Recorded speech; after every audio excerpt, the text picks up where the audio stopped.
നല്ല എന്റർടൈനിങ് ആണ്, മെസ്സേജ് ഉണ്ട്, കോമഡി ഉണ്ട്, വയലൻസ് ഉണ്ട്. വയലൻസ് അടച്ചിട്ടുണ്ടായതുകൊണ്ട് പിള്ളേർ വായിക്കാൻ പാടില്ല. നല്ല എന്റർടൈനിങ് ആണ്. പിന്നെ എഡിറ്റിങ് ഉഗ്ര എഡിറ്റിങ്, സൂപ്പർ എഡിറ്റിങ്, വേറെ എവിടെ നടക്കാത്ത എഡിറ്റിങ്ങാണ്.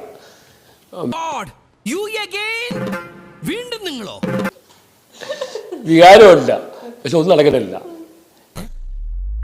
കേസ് കഴിഞ്ഞവർക്ക് അത് എൻജോയ് ചെയ്യാൻ പറ്റില്ല, അങ്ങനത്തെ പ്രശ്നങ്ങളുണ്ട്. എനിക്ക് വികാരമുണ്ട്, പക്ഷെ ഒന്നും നടക്കുന്നില്ല. അനുഭവത്തിന്റെ വെളിച്ചത്തിൽ ഈ രാമൻകുട്ടി ഇങ്ങനെ പലതും പറയും, ഓർമ്മപ്പെടുത്തും. ഇതെല്ലാം കൊണ്ടാണ് ഇങ്ങനത്തെ കമന്റ്സ് മറ്റുള്ള വരാൻ ഇങ്ങനത്തെ എഴുതാൻ കാരണം. അത് തെറ്റാന്ന് തോന്നുമ്പോൾ ഞാൻ ഡിലീറ്റ് ചെയ്യാറുണ്ട്.